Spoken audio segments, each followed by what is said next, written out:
شیرین امانزاده وزیر مهنت و مهاجرت تاجیکستان میگوید مقامات روسیه گفتند بعد از فرستادن یک کمیسیون با صلاحیت و سنجش وضع بهداشتی تاجیکستان مسئله برقرار کردن پروازها را بازنگری خواهند کرد، ولی شیرین امانزاده از هیچ سنه مشخص ذکر نکرد که کدام روز پروازها میان تاجیکستان و روسیه برقرار خواهند شد.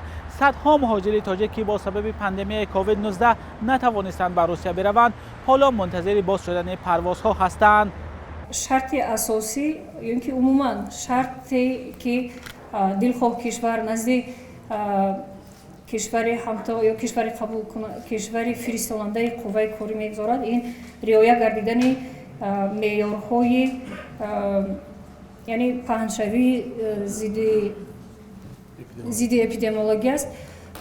با منظور همتایان روسیوی رسانیده شد که طی 2 ماه آخر در جمهوری تاجیکستان یگان حالت سرایت شوی از بیماری فراگیر کووید 19 به قید گرفته نشده است و جانب روسیه نیز اصرار داشتند که با فرستادن یک کمیسیون صلاحیت‌دار و از نظر گذراندن وضعیت واقعی در جمهوری تاجیکستان بررسی و بازنگری میکنند ورود شهروندان جمهوری تاجیکستان را به حدود فدراسیون روسیه برای دریافت کار 2019-2021.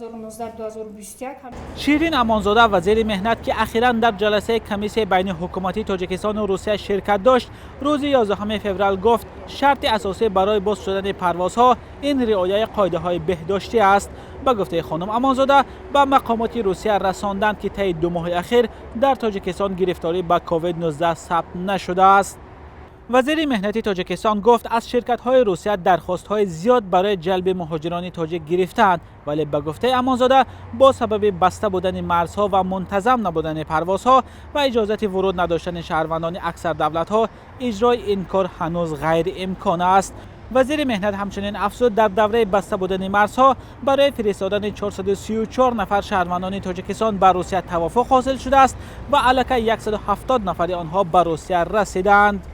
وزیر مهنت تاجیکستان ضمن نشست خبری همچنین شرح داد که چرا آمارهای مقامات تاجیکستان و روسیه درباره مهاجران از هم زیاد فرق میکند. مقامات تاجیکستان دائما میگویند که در روسیه کمتر از 9 میلیون شهروند تاجیکستان به حیث مهاجر کار میکند، اما جانب روسیه تعداد مهاجران تاجیک را بیش از 1 میلیون نفر میگوید.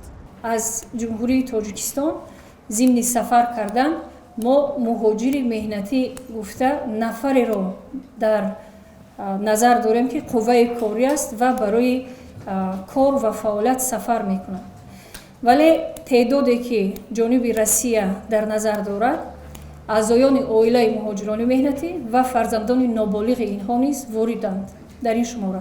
روسیه کشور اساسی قبول کننده مهاجران تاجیک است و سالانه هزارها مهاجر تاجیک برای دریافت رزق روزی به آنجا می روند، اما از ماه مارس سال گذشته با سبب پاندمی کووید 19 پروازهای دائمی منع شده و حرکت قطارها نیز قطع شده است.